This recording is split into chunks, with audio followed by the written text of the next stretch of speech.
President Goodluck Jonathan has just congratulated General Muhammadu Buhari after it became clear that he was in the lead in Nigeria's presidential race. Buhari's supporters have begun pouring onto the streets to celebrate a 72-year-old's win. For more on that story, we're now joined on the line by SABC foreign editor Sophie Mokoena from Abuja. Sophie, good evening and thank you so much for joining us. Good evening, Lulu. Now, Sophie, Goodluck Jonathan has congratulated Muhammadu Buhari, and, you know, it would be necessary for the world to rally behind Jonathan for his remarkable acceptance of the results and his motivation of his supporters. Is that not correct? Yes, it's correct, Lulu. Earlier on, I spoke to the representative of APC here at the Results Center, Senator Mamoru, and I am standing here next to him, and I would like him to kindly, briefly tell us what transpired earlier on, because earlier on I saw him on the phone, and he was communicating with the incoming president. Senator, tell me, you were on the phone, you were talking to the incoming president. Can you share the message with South African public? Yes, I just got a wind of an information to the effect that President Jonathan had already called General Muhammadu Buhari to congratulate him on his victory in the recently completed presidential election. And I felt that that was not enough for me, that I needed to really confirm that with him directly. So I put a call to him, and I spoke with the General, I think General Muhammadu Buhari, who confirmed to me that, in fact, indeed, and in truth, that at about 5:15 this evening, that President Jonathan called him to congratulate him. And I felt, of course, naturally, I was very excited. And I mean, that was a show of courage, a demonstration of statesmanship and sportsmanship, and of course that experience is such that will transcend down the line, and Nigeria and Nigerians will be united. Looking to the future in terms of security, your message to the continent? Well, you know the position of Nigeria in the scheme of things in ECOWAS sub-region and, of course, in Africa as a whole. Nigeria is a prominent member of the African Union and, of course, a leading member of the ECOWAS sub-region as well.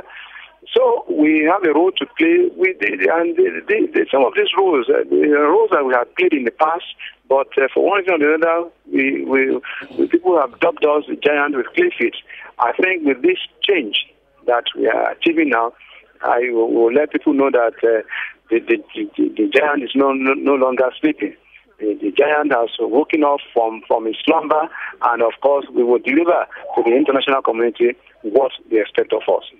Internally, the security, they are concerned that at times in the north-south there is instability, the Boko Haram. Well, I can assure you that the three major challenges that we have even taken upon ourselves to solve by way of priority were insecurity, economy, and of course corruption. And insecurity is very, very key. No one wants to invest in an insecure environment. And even by way of our constitution under Section 14, it's clear that security and welfare of the people shall be the primary purpose of government. So what that means is that we cannot even afford to do otherwise. We must secure lives and properties of our people. And to do that, of course, it's in our manifesto, we will need to have a very cordial and stable relationship with our neighbors. Because the Boko Haram thing that people were talking about, you will recall that this band, of insurgents, they have been using the neighboring states, Niger, Chad, Cameroon, as launch pads. So, but once we have that level of cordiality, we will be able to have a situation where they will no longer have a basis for them to engage in their nefarious activities. And beyond that, we will need to equip our military appropriately. We also need to raise their morale so that they can do what they are supposed to do professionally. We will also, have to increase our intelligence gathering, because these insurgents, some of them live among the people. So we need to fish them out and, of course, bring them before the law. And, of course, the other thing is that we need to monitor there are some what I call heretic preachings by some religious leaders. We need to stop this and moderate and be sure that they do not preach heresy, they do not preach hate and allied things that could divide our people. Thank you, sir. That was Senator Mamaru speaking to us here at the election center. Over to you, Lulu. Sophie, thank you so much for joining us. That was our foreign editor, Sophie Mokoena, speaking to us from Nigeria as the counting of presidential votes in that country draws to a close.